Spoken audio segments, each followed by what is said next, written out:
Good evening and welcome to Q&A and to Science Week. I'm Tony Jones. Joining us tonight, the first Indigenous woman to be elected to the House of Representatives, Shadow Minister for Human Services, Linda Burney.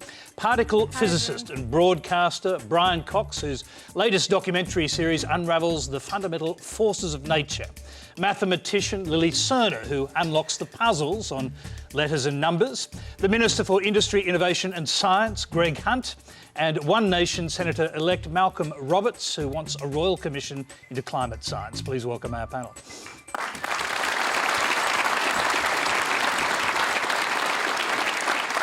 Well, Q&A is live in the eastern states on ABC TV and in the centre and west on News 24. You can also watch and listen live across Australia on iView and News Radio and around the world on Facebook. Let's go to our first question. It's from Naomi Cooper. The Nauru files are the largest set of leaked documents published from inside Australia's immigration detention system. They set out more than 2,000 first-hand incident reports written by guards, caseworkers and teachers on the remote Pacific Island, including self-harm, sexual assaults, child abuse, hunger strikes, assaults and injuries. Good government policy is evidence-based. What further evidence, besides the Australian Human Rights Commission's The Forgotten Children Report, the Moss Report, and now these new documents, will it take for the government to change its callous and cruel offshore detention centre policies? Greg Hunt, we'll start with you. Look, I appreciate the points, and I think it is very important that any possible abuse, any possible mistreatment is investigated not just lightly, but fully, completely and absolutely. The context for all of this, of course, is that there was a terrible moment in Australian history where over a period of years 1,200 lives were lost at sea, 1,200 beautiful souls lost. And so action had to be taken, of course, started by the previous government and continued by us. The loss of lives at sea has stopped, which I think is something we should be deeply thankful for. And now, if there is evidence, it's our duty, our task, our responsibility to make sure it's completely and absolutely investigated. OK, well, the evidence includes 2,116 incidents. More than 1,000 of them involve children. That's 7 reports of children being sexually assaulted, 59 reports of other assaults, 30 of children self-harming and so on. Why call a royal commission into abuse of children in the Northern Territory, but not on Nauru? Well, I think the first thing is that it was the right decision in relation to the Northern Territory. And this, of course, comes against a long history going back to the Little Children Are Sacred report, and then what we saw most recently coming out of the Dondale Detention Centre. That was the right decision. What we have here is an ongoing case of investigation. Each and every one of the claims can, will, and in some cases already has been investigated. And the context, I think, of remembering that everything that's occurred was to stop just the horrendous, inexplicable and indefensible loss of life at sea. OK, so that was a point you made earlier and we didn't interrupt you. Very briefly, do you support the Senate inquiry? You're obviously not going to support a royal commission. Look, I haven't had discussions with my colleagues on that. The principle... Do you have an opinion? The principle that I lay down and we lay down is that each and every claim can, will and must be investigated fully and absolutely. OK, Linda Burney. Look, I think it needs to go much further than that, and hello everyone, it's wonderful to be here. The report that we're talking about, the 2,000 incidences, as I understand it, is an incident report that goes to the government. These reports have been delivered since 2011, so the fundamental question is how long has it been known that these things were taking place on Nauru, and why is it that an Australian journalist or a politician cannot get on a plane and go to Nauru and have a look themselves? I believe that there is every reason we should have at least a Senate inquiry into what's going on in Nauru. Would you go further than a Senate inquiry? The Greens want a royal commission. The position of my party, Labor, is a Senate inquiry at this point in time. There was also, everyone, an invitation from Bill Shorten to the Prime Minister to go together to Nauru, and I understand that that has not been accepted. What needs to happen in terms of Nauru is an openness and an accountability that simply does not exist now. Just very briefly on this, and we'll go on to the other panellists, Sure. but do you and does Labor accept collective responsibility for what happened there since you set it up? I mean, the Minister has made the point that the Labor government had some role in establishing Nauru. That's true.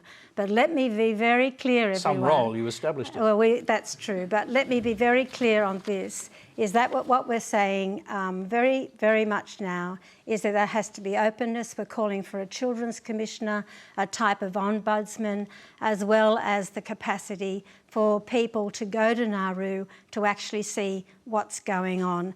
That does not exist. And the question fundamentally here is, what has the government known and for how long has it known about such incidences? Let's go to Malcolm Roberts at the end. New Senator, you'll be there, however, in time to consider whether or not to support a Senate inquiry. Will One Nation senators support a Senate inquiry? I am new to the business. My actual role is as a public servant to the people of Queensland and Australia. So I'm also a human, and I feel for these people as refugees. But I think, Tony, we need to look at the evidence, and I don't know the formal procedures in the Senate yet, but I've read articles saying that there's a lot of questions that need to be asked about the evidence.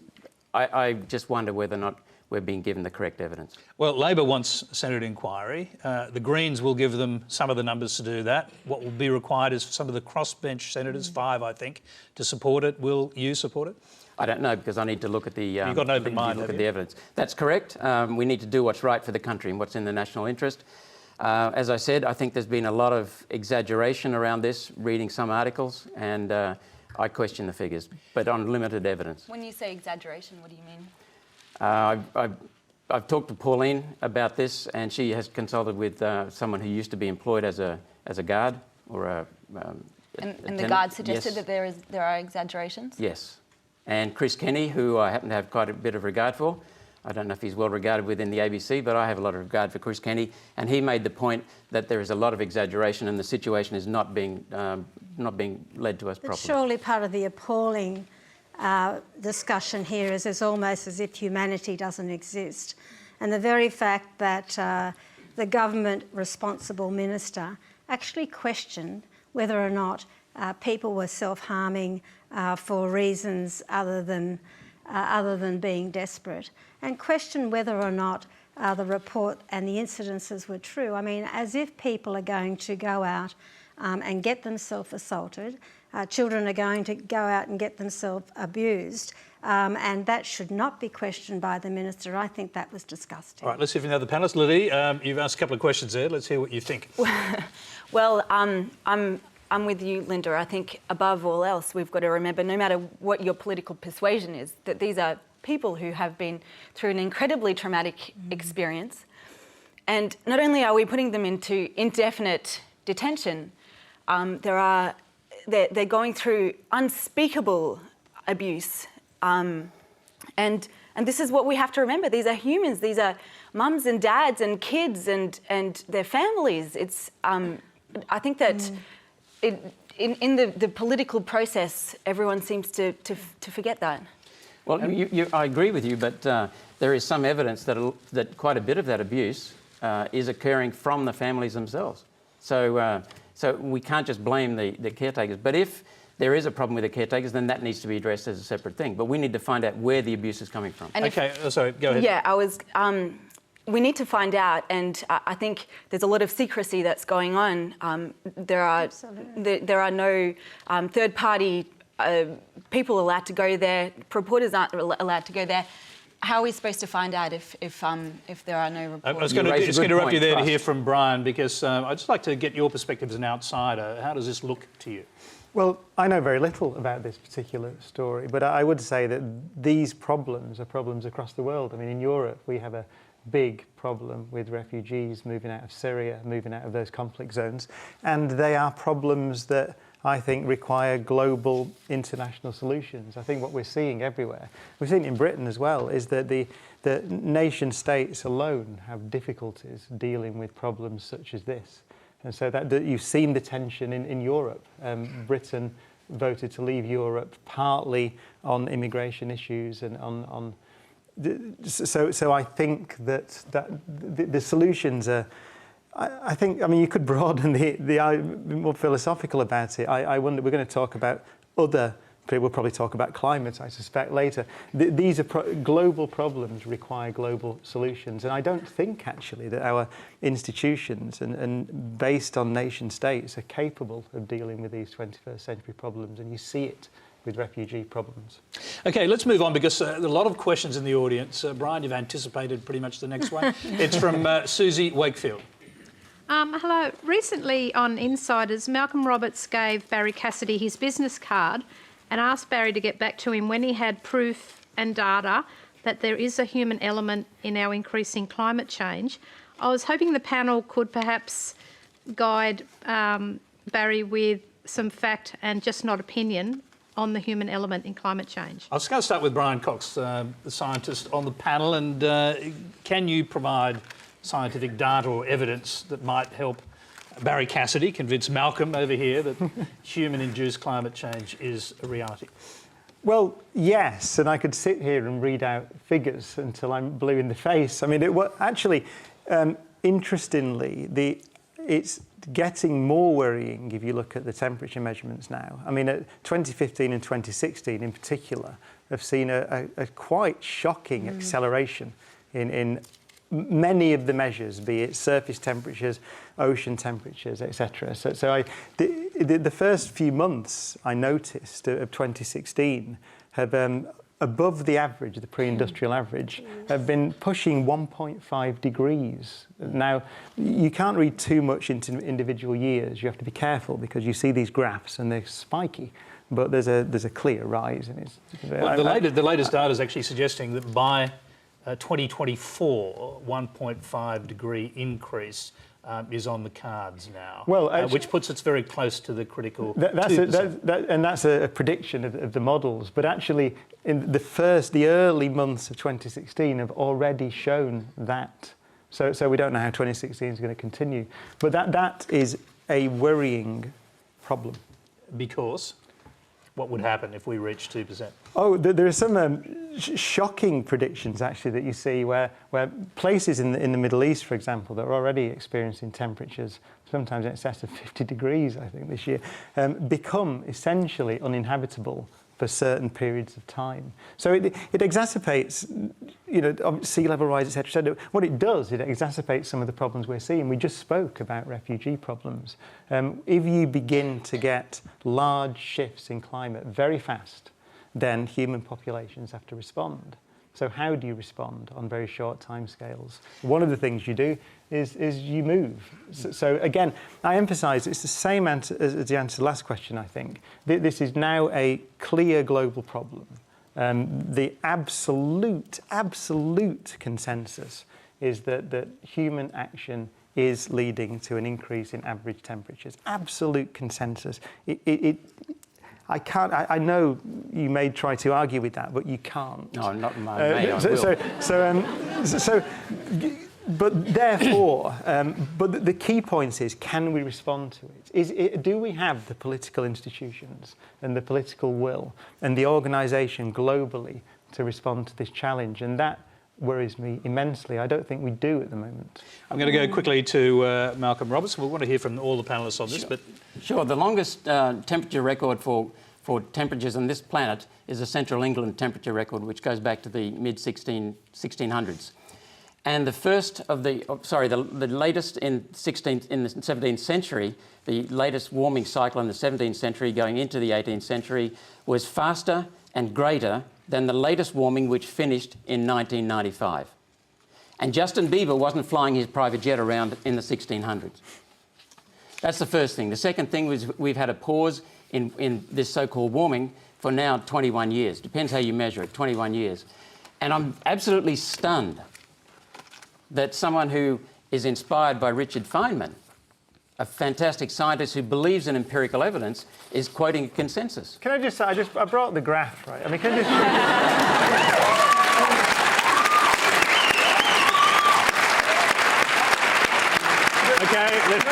I'll just tell you where the pause is. The pause that's often quoted. There's if you take this point here, which is about 1997, I think, and you ignore 2015, 2016, you can choose that point and you can draw a slightly straighter trend line on there. But that's a misunderstanding. The question is, does that rise? And also, secondly, I brought another graph because I thought, is it correlated with that, which is the graph that shows the CO2 emissions, the CO2 in parts per million in the atmosphere. And you see that peak there, where it goes flying up. So the question essentially is, first of all, are those two things correlated? And secondly, do we understand the physical mechanisms? And we understood those since the 19th century. Brian, I mean, I can teach you. I'll give you a lesson if you want. I can give you... Can you go back to the middle of the graph there? Yeah. That graph. Yeah, the peak in the middle? Yep. What year is that? That's about 1941. Yeah, 1930s and 40s were warmer than the current decades. Where's that? Well, no, what's the data source? Well, not exactly. No, the original records are. I don't know, we should argue about The original records are far warmer. But the other thing that tells me that graph has got something wrong with it is that 1998 was about the same as 2015-16. Okay, I'm just going to pause here. So you're hearing. It was an El Nino year. Both were El Nino years. Malcolm, just 1 second. You're hearing the interpretation of a highly qualified scientist, and you're just saying, "I don't believe it." Is that right? I'm saying two things.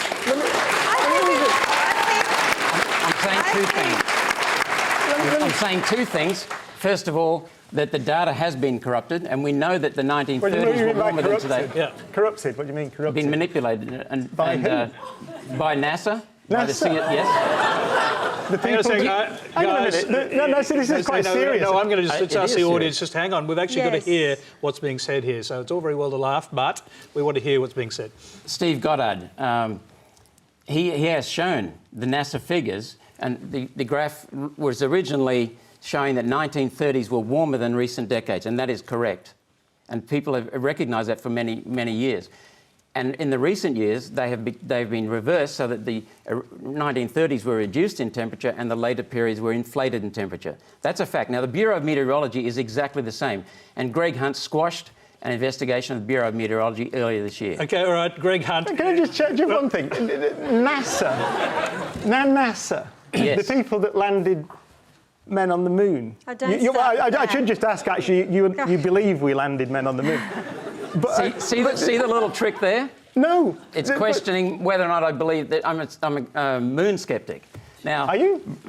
No, I'm not. Oh, right. No, but I mean, it's a serious accusation. I mean, the idea that NASA and presumably, I should say to people, by the way, that the Australian Academy of Science have done a brilliant... You can never get any sense on programmes like this. They're adversarial and things. But the Science of Climate Change, the Australian Academy of Sciences report is superb. I brought it because I'm going to come and give it to you in a minute so you can have a read. But that's very good if you want to see... But the point is that the accusation that NASA... Pretty all the Australian, the Met Office in the UK, everybody is collaborating to manipulate global temperature data. Are you accusing me of saying they're collaborating? What, they've all manipulated it in the same way and accidentally got to the same answer. Is that what you're saying? NASA was led by James Hansen. What about the Met Office in the UK then? Well, this could go around all night. Well, I know it could, yes. It could go around all night. I want to hear from Greg. Greg Hunt's been accused of though. stopping an investigation into the truth of the things that Malcolm Roberts is saying. So you get a chance to answer here, and please go ahead. Sure.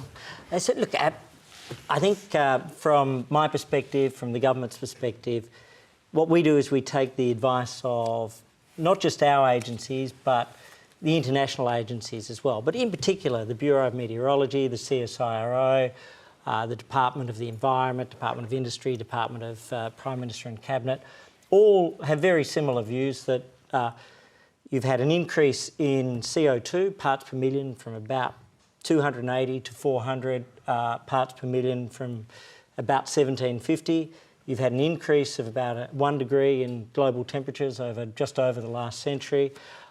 And what you see as part of that, obviously, is the physical impact. The international community, though, comes to very similar conclusions. The World Meteorological Organization, Harvard, Yale, Princeton, Oxford, Cambridge, NASA, all of these different organisations, and I don't think that they are either subject to a collective folly, nor do I think that they're subject to some sort of conspiratorial collusion. I respect the right of people to have their different views, but we don't make our policy on that. Our policy is that it's real and it's important and it's significant, and therefore we played a role at the Paris conference. We're achieving our targets, and perhaps the most important thing Australia has done in the last 10 years in this space is we helped broker the Montreal Protocol Agreement last November, which will deliver 90 billion tonnes of emissions reductions between now and 2050. Probably the most important thing that Australia's done in this space. I'm going to bring in, I was going to bring in Lily first, because I want to hear from Mathematician now. Well, first of all, I cannot believe we're still having this conversation. I feel like we should be moving on and discussing how we're going to create mitigation processes, how we're going to create adaptation processes. I think that as far as I'm concerned, the conversation is over. The second thing I want to say is that there is overwhelming consensus with climate change scientists that this is real. These are scientists who have studied in this particular area for many years in their particular field. I don't know how a lay person can go and look at graphs and come to their own conclusions, because you're potentially leaving yourself open to cherry-picking information, like a particular year was down and coming to false conclusions. This is all taken into account with experts who have studied in this field. You don't ask your architect to read your medical charts, just as you don't ask your accountant to perform surgery on you. These are all experts in their field, and they advise us on what is real and what is not real. And as far as I'm concerned, where politics comes into play is how to implement their advice. As far as I'm concerned, politics should be based on empirical evidence. All policy should be based on empirical evidence. I've heard consensus, which is not science. I've heard appeals to authority, which is not science. I've heard various illusions. You've seen a graph. I've heard. Hang on. The evidence. Hang on, Brian. You showed me a graph of temperature. Yeah, but I can show you. You showed me a graph of temperature, but no one has ever explained cause and effect. What is important in science? One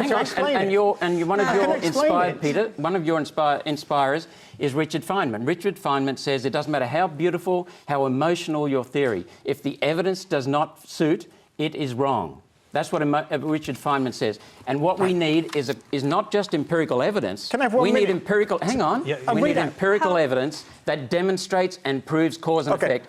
Greg Hunt says he relies on advice. I have never ever heard Greg Hunt say that he relies on data. Let me tell you what I rely on. Outlined the data. And I won't try and talk to the panel. I'd like to talk to particularly the young people that are sitting in front of us this evening.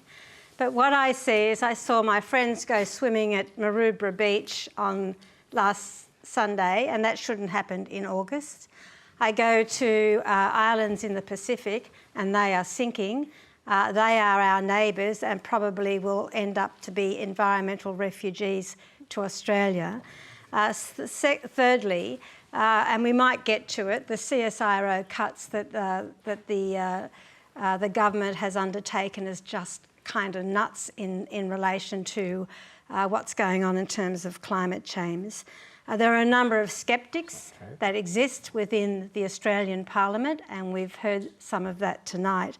But most importantly, what we're talking about and what we're arguing about is in fact what these young people in front of us are going to be living in a real way.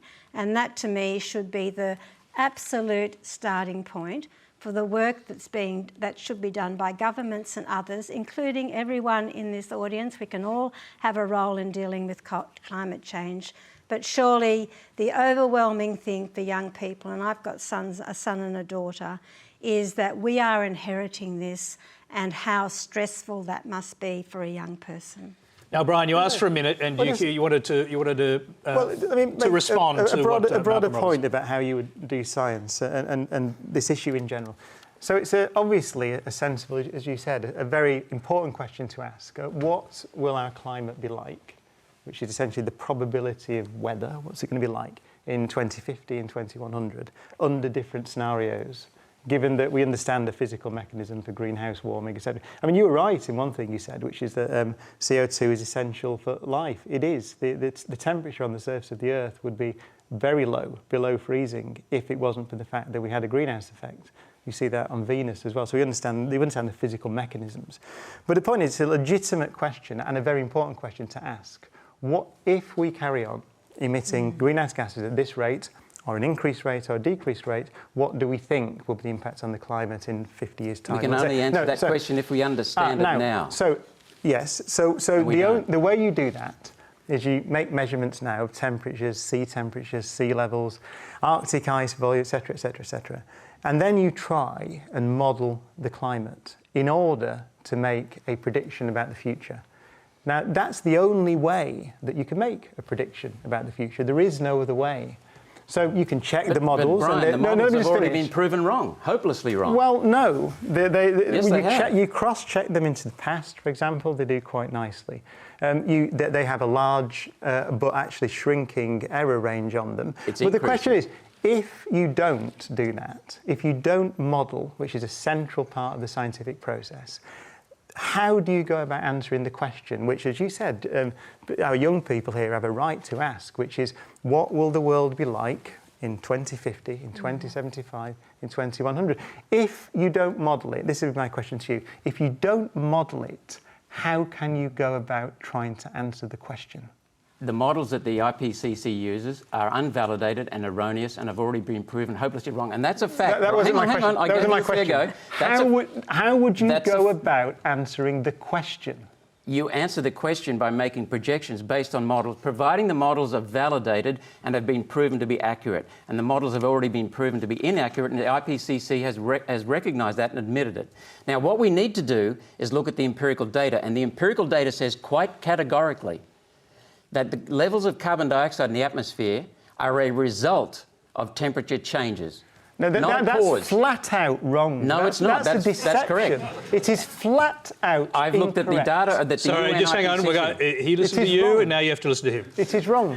Let me just. All right, I'll just give you one snapshot. So I took a snapshot of the different bits of evidence for 2015. So global upper ocean heat content, highest on record in 2015. Global sea level, highest on record in 2015. 70 millimetres higher than that observed in 1993.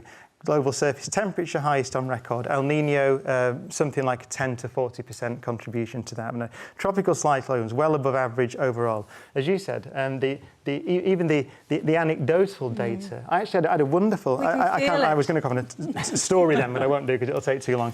But as you said, so the point is, you go evidence. Arctic continues to warm, sea ice extent low, Arctic land surface temperature in 2015 2.2 degrees Fahrenheit above 1981 to 210 average. But the point is, the key point is that if you don't accept that the only way to try to formulate policy on what we do with emissions is to build models, that's the only way you can predict the future. Otherwise, you have tarot cards. Just before you come in, Malcolm, I'm going to interrupt because I want to hear from the Science Minister, because in the end, the government has to decide whether to trust the models and to act and make policy on the basis of them. Will you continue to do that? Sure, of course we will. For the viewers at home, we have an audience here which includes lots of sort of dangerously bright-looking young people. And part of our sacred trust is to make the best policy we can based on our best understanding of the science. Whether it's the anecdotal evidence, whether it is the advice of the agencies, whether it's the data, whether it's the World Meteorological Organisation, it all points in the same direction. Having said that, we then have to get the right policies which will actually reduce emissions, and the only way to do that is to do this, as Brian says, at a global level, which was why the Paris conference was such a shining moment in contemporary human history. You know, a very sort of broken world in many ways, lots of challenges. People came together, countries came together, all the different cultures and religions were present, and there was a commitment for real global action on this topic, and that, I think, was a moment of paramount hope in the world that we live in. But Minister, with respect, why have you smashed the CSIRO? That's a ridiculous comment. Okay, I'm going to interrupt you because we have a question. I'm sorry. No, I will take that on if that's all right. You can in a minute. No, but we actually have a question. I will now, Tony. We have a question on the topic, and we'll go to the question first. So we'll go to Anastasia Teese. Thank you, Anastasia. How is it that the current government sees it sufficient to award only $37 million to CSIRO climate research over the next 10 years, when the government has also just spent $40 million of Australian taxpayers' money on the 2016 Olympics for the swimming team alone? Look, thanks, Anastasia. The starting point with respect is incorrect. This was an additional $37 million. It's adding 15% to the workforce that would otherwise have been there. We have in the CSIRO, and this was one of my first decisions in the new role, a great organisation, but I made a decision to emphasise the importance of primary climate science. We added 15% to the workforce, so that $37 million is an additional $37 million. Can I just get the figures here? Because 275 CSIRO scientists were sacked. That's right. How many did you re-employ as part of this, bringing them up to extra 15? Again, your starting point is wrong.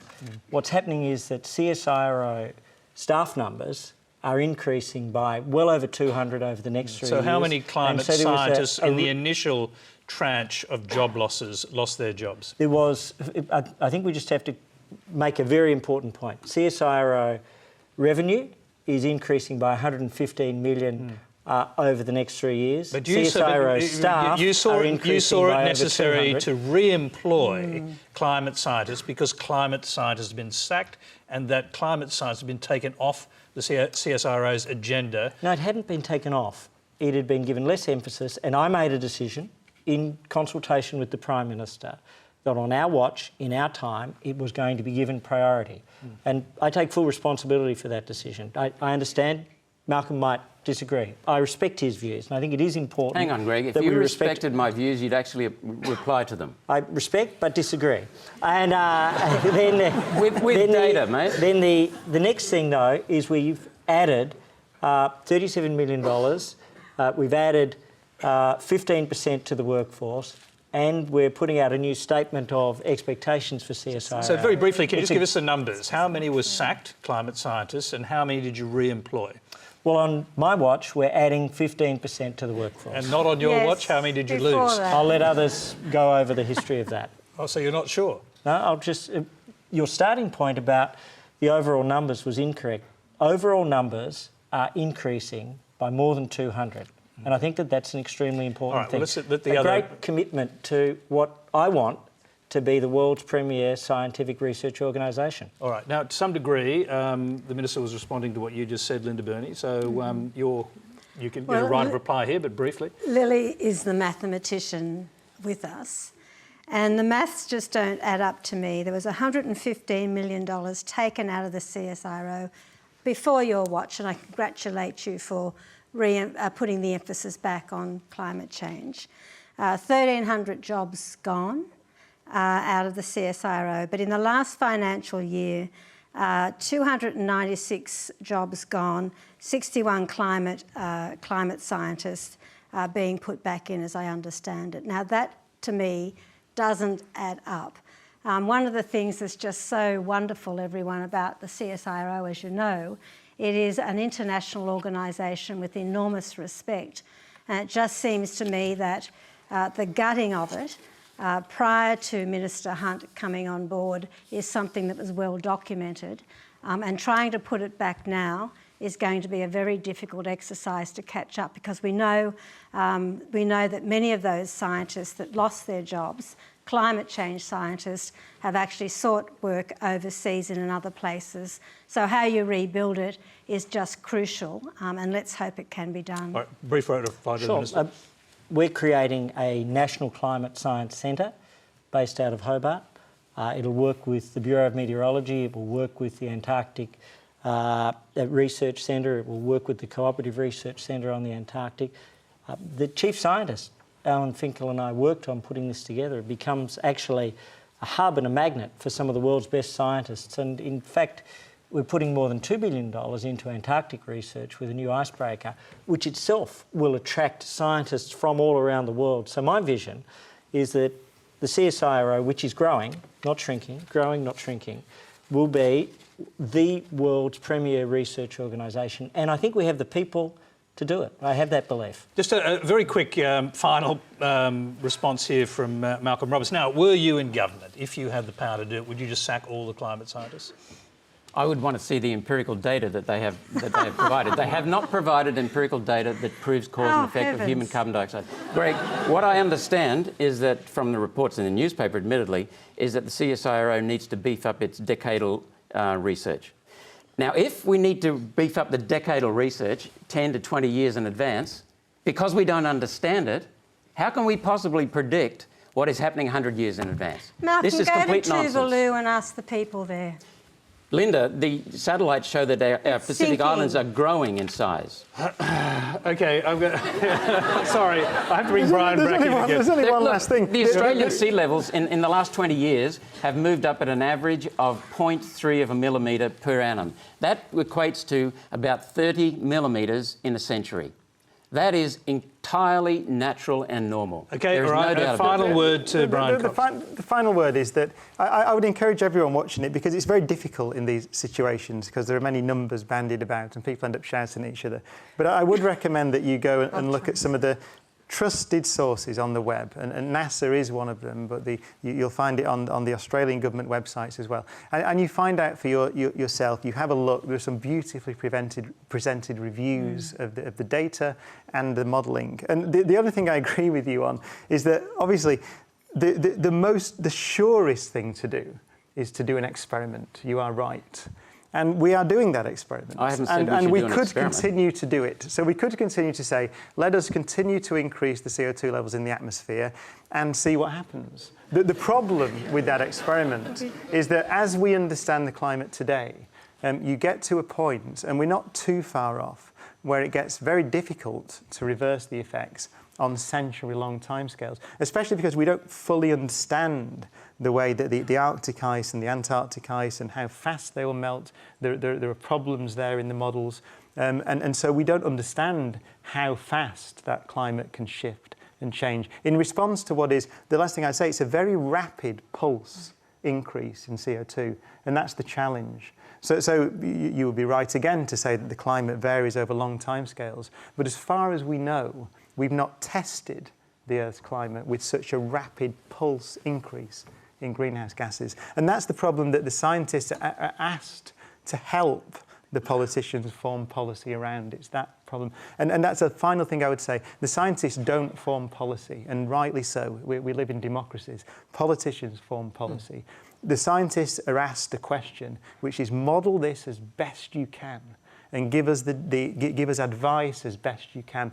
That's what's happening. So the idea that there's some conspiracy, I don't know why there would be, but the idea that there is one is nonsensical. Okay. The question's been asked. All right, we've got a lot of questions to get through tonight, but if you have any questions about how Q&A, the program that is, works, join the Facebook discussion with Q&A executive producer Peter McAvoy tomorrow, 12 noon Eastern Time. Now, our next question comes from Adam Selinger. Oh, thank you. So in the beginning, there were experts and there were celebrities. And then the experts became celebrities, Sir David, Brian, and celebrities became experts, often in fields where they had very little experience. There are now elected policy makers suggesting that perhaps we need not listen to experts anyway because their views are no more important than anyone else's. So my question is, who should we listen to in order to make informed decisions, contribute to sensible comment about important matters such as climate change, immigration, census data, and not simply follow the panicked herd? Who do we listen to? Lily, let's start with you. We listen to the experts, without a doubt. I mean, I guess Are you asking about something specifically, or? Well, you gave a range of things: climate change, immigration, census data, and so on. I think there's no question that we should ask the experts in their field about the things that they know most about. I wish we knew who the census data experts were. They seem to have all failed. Yeah, everyone's shrinking. I think where, say, science communication, for example, comes into play is that it's a wonderful tool to be able to broadcast some of the findings. And what that does is ignites passions and curiosities that children and students might have in order for them to explore it for themselves. So I think when it comes to climate change, there's no question that we should ask experts, but certainly I think people in the public eye can do a wonderful job in broadcasting certain areas. Linda Burney, who would you trust to make the best informed decisions? I think the most important people to ask are the people that are going to be directly affected by the decisions, no matter what the topic is, if it's immigration, if it's Aboriginal affairs, if it's education, if it's climate change. I mean, obviously, you don't talk to one particular group of people. You need to talk to experts, you need to talk to politicians, you need to talk to the media, but the most important people to speak to always, I have found in my many years of public life, is to talk and get the views of the people that are going to be affected by whatever that decision or that issue is. Brian Cox, I'll bring you in, and I found a nice quote of yours. Changing your mind in the face of evidence is absolutely central to a civilised democratic society. The question is asking, who should we listen to in order to make those judgments? It's interesting, actually, 'cause you asked two questions. You said who should we listen to, but also who should make the decisions. And there is a distinction there. It is absolutely clear that in a democratic society, the elected politicians make the decisions, and they're advised by a range of experts. But ultimately, we live in democracies, so therefore, ultimately, I suppose it's the people who elect the politicians, so the people make the decisions. That requires, though, an education system that functions extremely well. You need a population for a democracy to work that is aware of how to think, how to select information. We have a vast amount of information available to us at the moment, some from reputable sources, some from unreputable sources.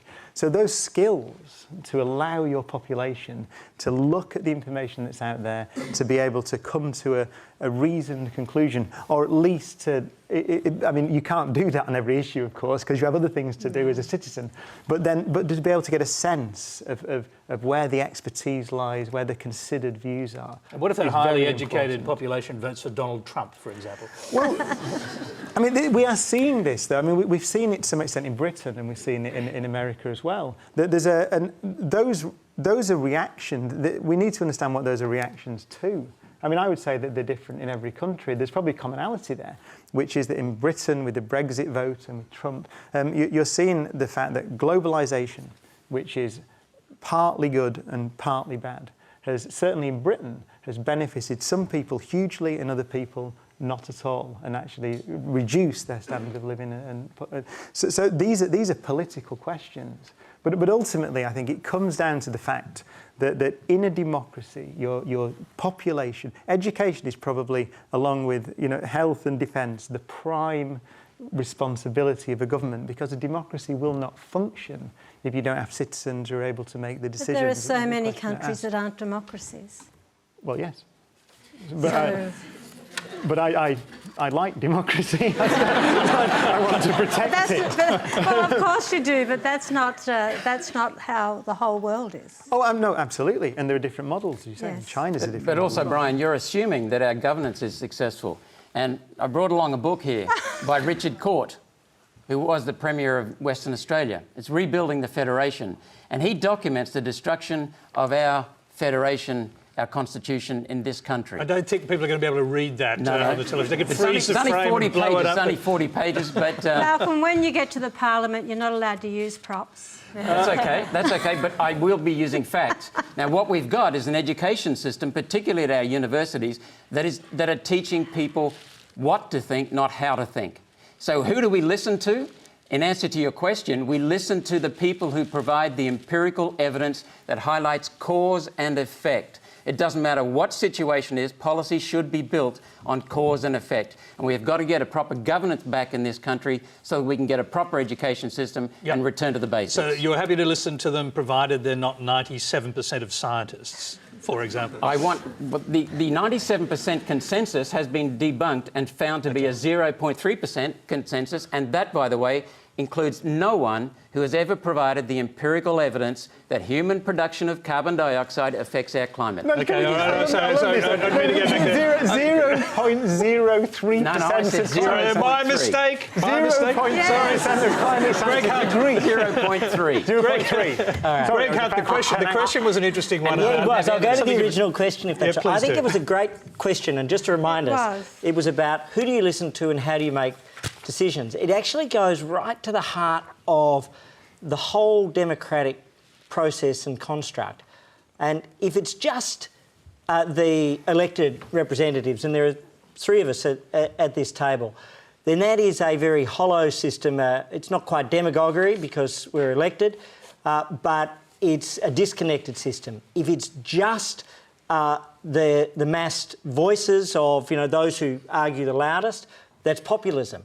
The democratic process really works when you have what I would call a dialogue, and that's this constant engagement that we can now actually have more easily than at any other time in history other than when we were in very small political units, the sort of Athenian ideal, where people can feed in, you engage, you listen, you test, you make decisions. In the end, whether it's Linda or myself or Malcolm, we all have to make decisions.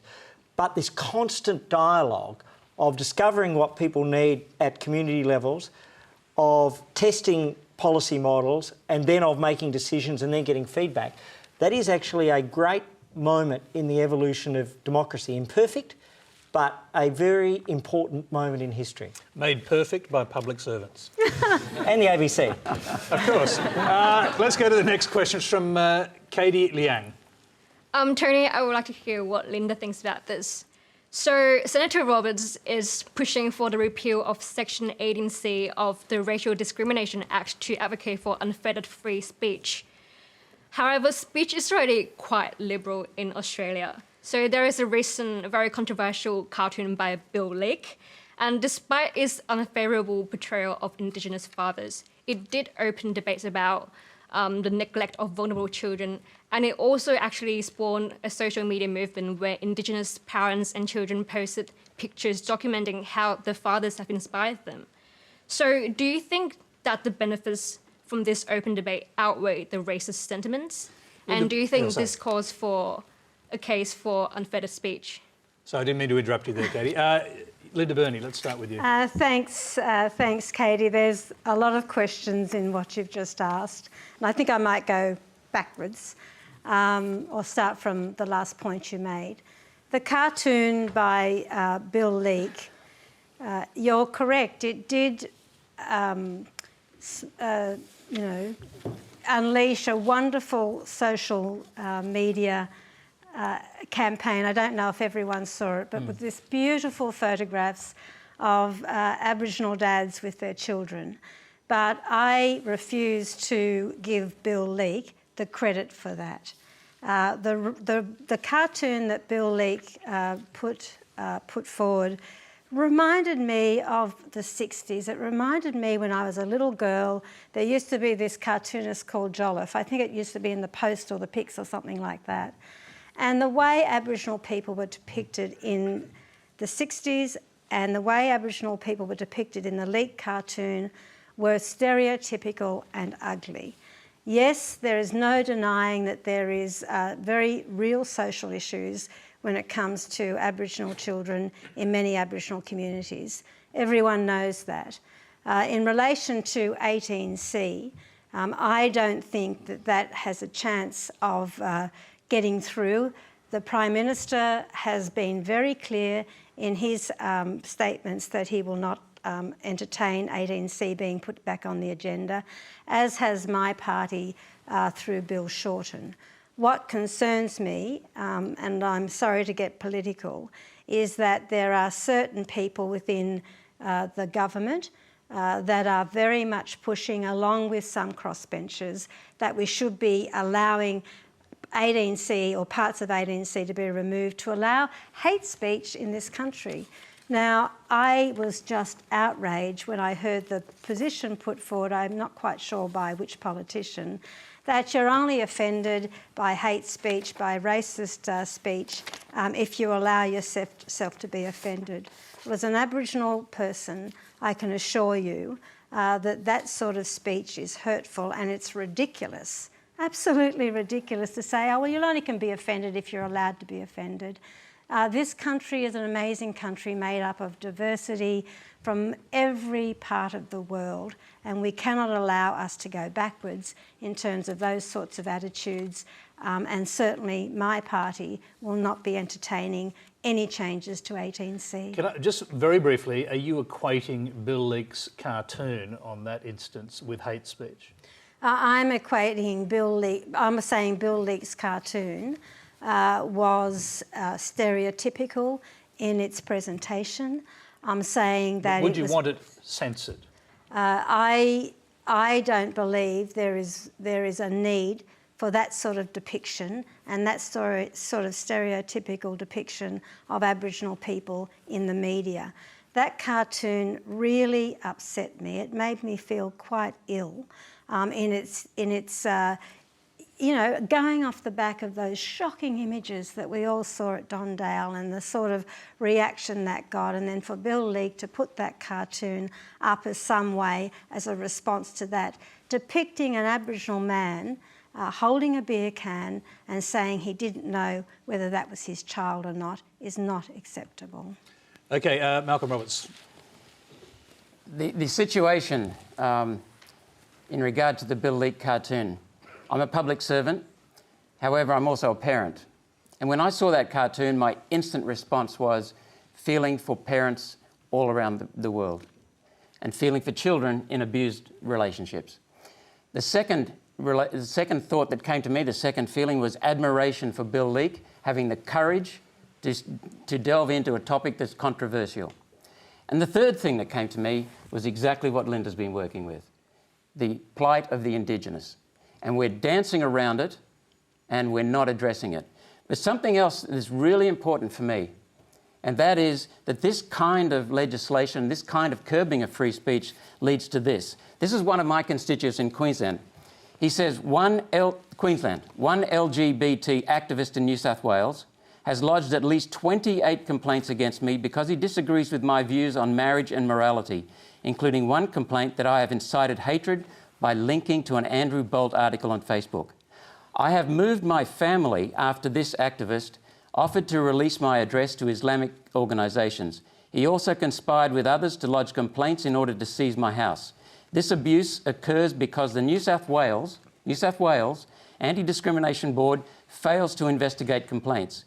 It is I'm going to have to get you to go to the last sentence or something, because it could be a very long letter. The point I'm getting to is that this man is being intimidated in Queensland by a New South Wales Anti-Discrimination Board that is working on an activist perpetrating 28 complaints that are basically nonsense.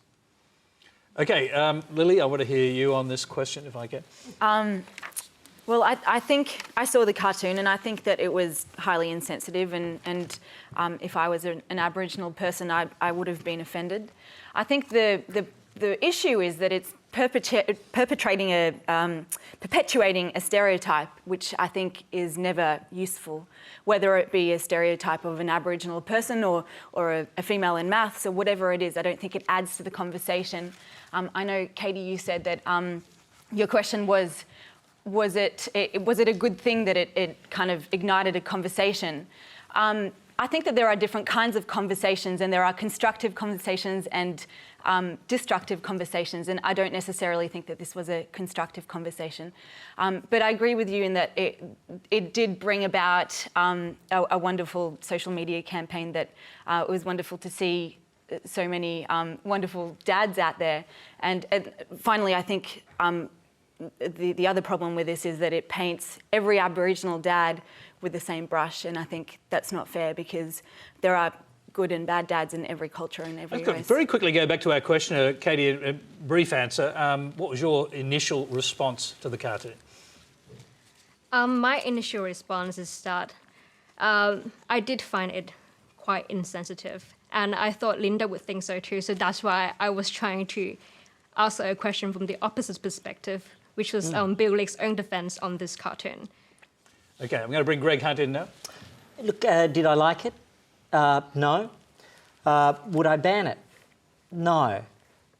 Does it go to an uncomfortable and important issue? Yes. I remember, I think Tony Lateline ran some very confronting stories in about 2005 and 6 about petrol sniffing, child abuse in Mutijulu, Docker River and other areas. And I remember there was criticism of Lateline at the time for stereotyping. I thought they were incredibly important programs, and they helped lead to the phasing in of the Opal fuel, which was virtually impossible to sniff for petrol.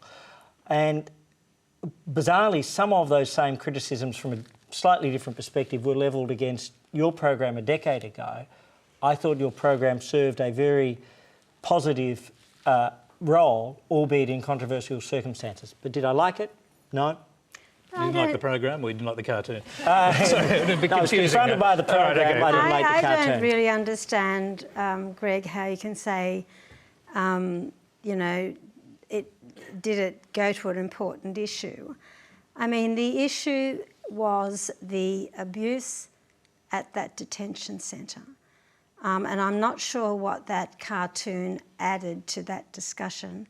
And we're all sort of talking as if there's a denial that there is issues around drug and alcohol abuse in Aboriginal communities. Nobody is saying that. Aboriginal people and people working in those communities do not say that. You referred earlier to the Little Children Are Sacred report. There is the Royal Commission into institutional abuse that's taking place. I want to make it extremely clear right now that there is no denial from the community that there are issues, and I don't understand why Bill Leak would be seen as breaking some great bit of information, because those issues are things that we've been working on for 20 or 30 years. Let's move on to other subjects. Got a next question. It's from Caitlin Murhey. Last Friday, our school had our first Year 10 STEM conference, and one of the speakers, Dr. Jennifer McRitchie, spoke about being both a scientist and a musician, and how the two don't have to be mutually exclusive. Her research allows her to study both. Brian Cox, we know you are a legendary scientist, but you were also a musician. So how do you maintain your passion for music as well, and what opportunities have you found to combine both fields? Well, I think that science and art and music are all responses to the same thing, which is nature, reality, the human condition. How do you respond to the things that you see? And they're all different responses. But I think the commonality is that you notice something that you find interesting and beautiful, and you might want to think about it, you might want to represent it, you might want to study it. So I think that there's a false separation between the arts and the sciences, and actually it can be that might be just in our minds, but it can be more serious, because we can see sometimes that when we come to education policy, for example, we can focus on one at the expense of the other, when in fact all these things are I think they're all necessary responses to nature as we see it. How do you make time to do both? I think that's implicit in the question. What I do is we have in Britain, and I hope to do it in Australia, we have a big sort of charity Christmas shows where we invite musicians and scientists and artists and actors, and we just celebrate reason and nature. But what I always do is that I always invite a band at the end, and we never tell anyone who's going to be on. I always invite a band who when I was your age, I was really into band. I should ask you who's your favourite band? No one in particular. particular. No, you don't know anything. But I had my favourite band. It's you. And now it